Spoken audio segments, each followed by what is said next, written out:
Represent केलं मी रुईया, पण क्रिकेटमध्ये नाही, नाटकात. तर मी तिथे मग नाव दिलं माझं. सिलेक्शनला आत्माराम भेंडे आले होते. आत्माराम भेंडे खूप वेल नोन सिनियर डायरेक्टर आणि ॲक्टर होते. तर ते सिलेक्शनला आले. भेंड्यांना मी पसंत पडलो. म्हणाले हा कोण मुलगा आहे, त्याला घ्या म्हणून. तर 2 फक्त पात्रांची एकांकिका होती. झू स्टोरी नावाचं एक खूप गाजलेलं ती एकांकिका होती. त्याची ती जनावर नावाची एकांकिका होती. तर ती आम्ही इंटर कॉलेजला करायचं ठरवलं. दोन्ही पुरुष पात्र. त्यातला मी बेकार भणंग असा फाटक्या कपड्यातला असा हा तरुण आणि तिथे बसलेला मध्यम वर्गातला प्रतिष्ठित ग्रस्त असं दोघांचे होते. तर त्याचे कॉन्फ्लिक्ट होता 2 वर्गांचा. युनिव्हर्सिटी क्लब हाऊसमध्ये आमचं ते नाटक झालं. तिथे एकांकिका पाडायला सगळा प्रेक्षक वर्ग बसलेला.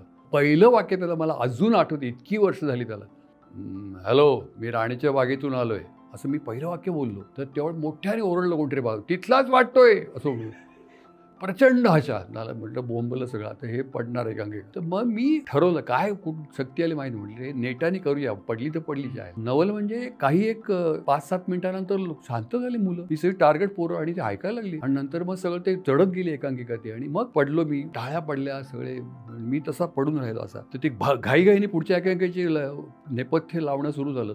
तर त्यांच्या त्या पुढच्या याच्या लक्षात आलं की ते सगळे नेपथ्य काढले, पण त्यातला ॲक्टर अजून पडलेला राहिला तिकडे. तू हो, चल संपली तुमची, चला उठा. पण त्याने उठवलं मला काय, मी डोळे म्हणून पडलो होतो ना, मी झोपलो नव्हतो. झोपलं कसं, आत्ता पडदा उघडा असेल असं मला वाटलं होतं. तर त्याला चला एकाकी संपली तुमची, चला आतमध्ये. मग मी गेलो आतमध्ये. तर त्याला मला अवॉर्ड मिळालं आणि आमच्या रुईयाला पण मिळालं.